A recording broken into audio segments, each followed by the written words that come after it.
बढ़िया लागल के बुरा ना माने। वो हमार गाना गेले नहीं से हम उनकर एगो गाना गावता भैया कोट देखते गाना के काफी प्यारा लाइन बा कि हमारे खिलाफ बोला अरे दिया आज के डेट में कि हमारे खिलाफ बोला दिया आज के डेट में जवाना के हम लॉन्च कइले मार्केट में जवाना के हम ही लॉन्च कइले मार्केट में।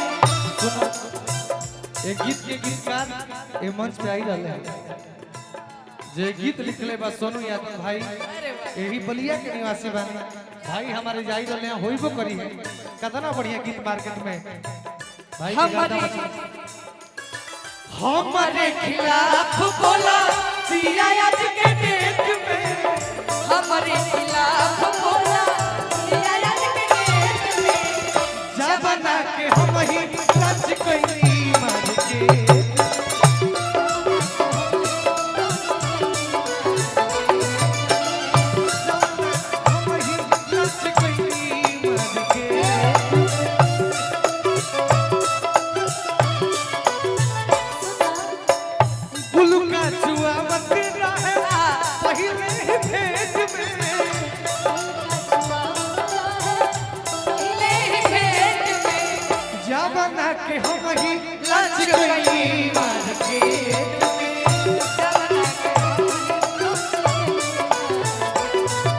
के हम ही लंच कइली मार के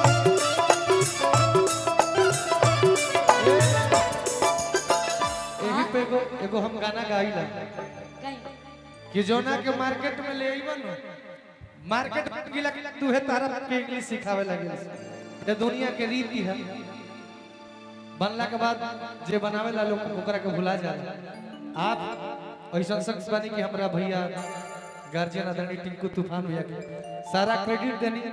अजय कोइले में ओकर गुणगान गाई दे तो हमनी के सारा बुलंदी पार ले जी तो जे ड्रामा करे ओकरा खातिर लिखले बनी जानते नहीं कौन गाना ये बात हम गर्व से लेला आई दिल से निकलेला ना कि हमार जुबान से और हमेशा हम बोलेला और हम ये कहम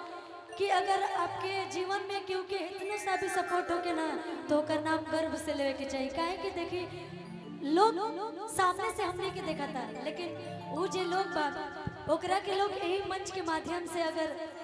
आशीर्वाद प्यार दे दी तो वो बहुत बड़ा बात होला वो लोग खातिर तो गर्व से नाम लेवे के चाहिए और हम हमेशा लेने तो ओकनी खातिर कहे के जोन अपन भाव बनावे लगिल से के करेला केकर गुणगावनी से तोकनी खातिर कहे के बा अरे माल मिले तकोरा मिले राती काट ना मिले टिंकू भैया कहे कि माल मिले तकोरा मिले राती ना मिले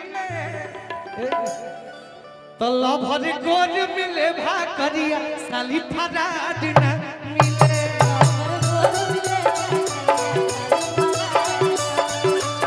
लभर गोर मिले भाकरी साली फराड ना मिले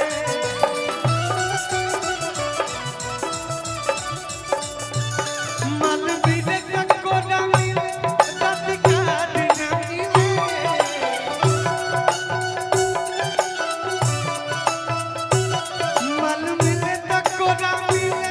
राती काट ना मिले तल्ला भरी कोड मिले भाकाली खाली फराड न मिले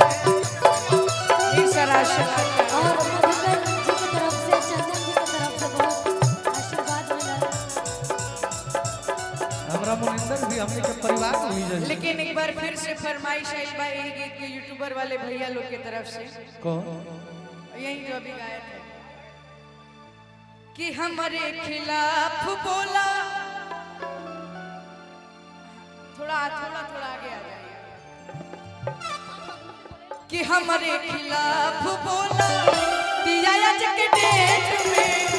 जवाना के हम ही लॉन्च कइली मार्केट